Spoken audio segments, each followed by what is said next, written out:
Welcome back to Teen Talk. Joining us now are guests Al Essien, Executive Director of Hope Worldwide Baltimore, and Maurice Parisi, Accident Advocate. Welcome to the show. So, Mr. Essien, what is it that you do exactly? Hope Worldwide is an international organization. The branch here in Baltimore focuses on after-school programs. We have a Saturday Academy after-school program. We also have summer camps throughout the summer at different schools throughout Baltimore. How many students are involved in Hope Worldwide? Wow, that's an interesting question. During the summer camp, it varies. Three camps are running this summer. One camp is going to be 25 kids, another camp is 25 kids, another camp is going to be up to 50 kids, another camp is going to be 50 kids. So during the school year, we have after-school programs that average about 50 to 60 kids throughout the school year. Mr. Essien, what is the purpose of the camp? The purpose of the camp is to really, one camp will work with summer learning programs. So the kids will go to summer school and then come straight to the camp. So it's focused on academics and then character. And obviously during the summertime, so we gotta have a lot of fun. We take kids on field trips, we do a lot of role play, we do a lot of sports. So it's basically just during the summertime to make sure kids are not forgetting what they learned during the school year, and also teach them character things that they need to do so they can focus on their learning. And Maurice, what is your role? My role, I am a peer educator for the Positive Choices program, which is a program that is done by Hope Worldwide. And what I do is I go in and I perform and teach the curriculum to the students. What does the curriculum consist of? It's an abstinence curriculum with two parts to it. One part focuses on the parents, and the other part focuses on the kids. So we take the kids in two intervention sites. We take the kids through a 24-week curriculum, teaching them survival skills, teaching them how to say no to sex, teaching them what is sex. You know, a lot of these kids don't know what is sex, so we have to teach them what is sex. We teach them, you know, what is an STD, you know, how much does the baby cost. So we do a lot of survival skills, behavioral issues to really help these kids learn that they need to not have sex because they're too young to have sex. How receptive do you feel teens are to practicing abstinence? You know, it depends because, you know, kids, they're just bombarded with just a lot of peer pressure, whether it's television, whether it's movies they're seeing. So they're being bombarded from all directions that sex is all right. There are no consequences to it. So it is very challenging to go into that environment and actually try to persuade the kids.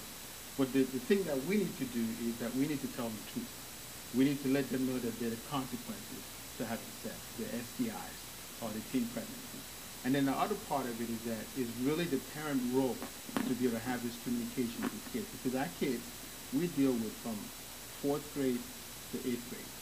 So they're very young kids. And it's really up to the parents to really educate these kids on what are the consequences of sex. What is having a healthy relationship. So we engage the parents of both sides of our intervention. And we have 8 workshops for them that they have to come because their kids are in our program. And we talk to the parents about STDs and teen pregnancy. We help them, you know, role play on how to have a conversation with your young kid about sex and what's appropriate at a certain age level. I was wondering, is there a difference between abstinence and revenge? Well, that's kind of a tricky question. Abstaining from sex is basically saying that, okay, I'm not going to have sex.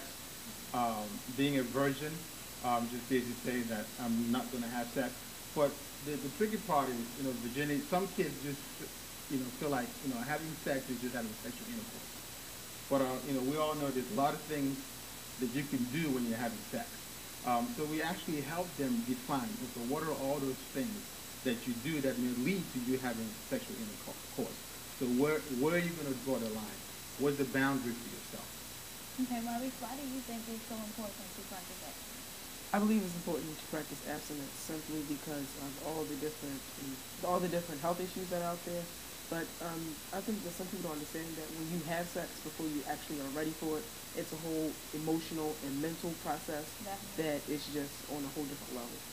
Why do you think so many teenagers are sexually active? Again, like I said earlier, kids are just when I was growing up in the 80s, you know, I've been married for 16 years now, and when I was growing up in the 80s, you watch television, you watch the Cosby Show, you watch just different shows. They didn't go into, it was something. It was just a relationship. They didn't go into all the sexual acts that we see today. So in so many ways. I mean, there's a lot of reasons. There's the breakdown of family. There is the obviously the media pressure that the kids have today. There's just I think one of the things that I see is that parental involvement is so much lacking now than it used to be. Parents are not as much involved with the kids, and kids have so many things available to them right now. You got the internet, you got the TV, you got the video games, and the sky's the limit to a lot of these games, to a lot of the TV shows. So kids are exposed to so many things, and they have to deal with so much nowadays than what I used to do. I shouldn't say we, because you guys are pretty young, but what I used to deal with when I was growing up. So there's a lot of pressure. What are some of the consequences that teenagers that are sexually active face? I think there is, you got the teen pregnancy, you got the STDs. One in four sexually active teenagers has an STD. In Baltimore, I believe it's like 75 out of 1,000 youth teenagers in Baltimore have kids, and that comes with a lot of challenges. When you're a teenager and you're trying to finish high school, and then you have a young one that you have to raise. That's very challenging. Getting an STD that you can take some medicine for it, but some of them that you're going to have it for life. Getting an HIV, AIDS, it's a tremendous emotional pain that kids have to deal with. So there's a lot of consequences. Then you got the emotional consequences that you have to deal with. When having sex and breaking up with your boyfriend, and he's dating someone else, and you have to deal with the fact that you just gave yourself over to this person. How hard is it for a teen who is already sexually active to stop having sex? I think it's very challenging. But the thing about our program, we take any kid. And we encourage them. You can always, stop. And if you mess up, you can start over again. So it is very challenging. But I think for kids who have gone through and had sex and gotten pregnant or have an STD, hopefully the consequences of that will help them, think twice about having sex again. With some kids that we talk to and we deal with, that doesn't, sex is just an act. It's not, waiting for someone that you really care for, or when you're, old enough, or when you have that person that you want to marry. Like, is abstinence realistic? I believe that abstinence, for different people, it's a different thing. It means different to different people. But I can say that with the way the media portrays it, it doesn't portray it at all. But the way the media portrays sex, it kind of makes it seem like abstinence is not that really realistic. But I believe that if you can get to the proper resources, you can get the correct information. Now, Maurice, what do you think us teenagers can do to empower each other to abstain from sex? That's a very good question. What each of us can do as to empower each other would be to not spread around these horrible myths that I've heard about sex. Like, I heard that if you drink a lot of Mountain Dew, your sperm count will go down. I hear all these different types of things. And I think that if you were like, man, just don't be afraid to say, I do not know. And, refer that person to, the right place. What is the whole idea behind the purity ring? What is the purity ring? The purity ring, this is my married ring. It's not a purity ring. But a purity ring is it's a ring that you can wear. It's actually just something to remind yourself that you've made a decision to abstain from sex. So it's like a personal. It's a personal thing that you have. Something to remind yourself that, okay, this ring it could stand for a lot of things. It could stand for this ring. What I see some people doing is they give a ring to to their son or to their daughter, and they save the ring. So when the time to get married, that's the ring that they give to the person, special person that they're ready to get married to. So it's just something to really help remind them that they've made a statement for abstinence. So is a purity ring always religious, or can it just be even just spiritual? I think it can be both.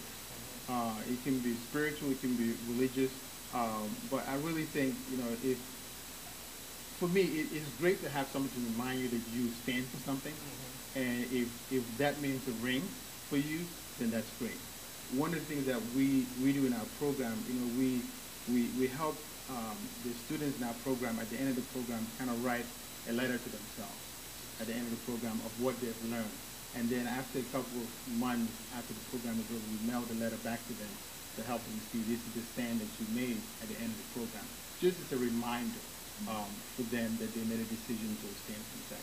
So you can do a lot of things. I see some people wear bracelets that says worth the wait, which says that I'm worth waiting for, or sex is worth waiting for.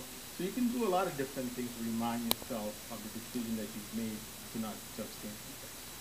Maurice, have you found it hard to fit in by being abstinent? Yes, I can definitely say that. When I first, it wasn't really that big of a deal during middle school because everybody was like, I would have my own group of friends. Or as I transitioned to high school, because I'm a freshman now, and it came up a lot. So I was just like, yeah, virgin, abstinent. It wasn't that big of a deal. And so when I got into high school, it was the first time that I've actually felt like, wow, I represent a small population in my school.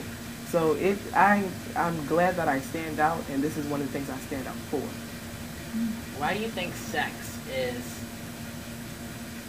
so much in teenagers' minds and how they perceive people? Well, one is the medium. Two, I say, is lack of information, because if you don't have a lot of information about something, you can get the wrong type of misconceptions about it. And three, because from basically hearing it around, can be described as the feel good or something just to do. Oh, so what if you do like slip up one day? Like what happens? But one of the things that I was kind of wanting you guys to ask me about was before I even came on as a peer educator, I was actually a participant in the program. So I learned about the program firsthand because I went through it, and then I came back to teach the curriculum. So one of the things that we learned was, like Mr. Al said, you are human, you do make mistakes, but you can still go about, claiming that same title. All right, thank you guys for joining us. Thank you. Thank you for having us. I've definitely learned a lot about this show, but unfortunately, that's all we have time for. See you next time on Teen Talk.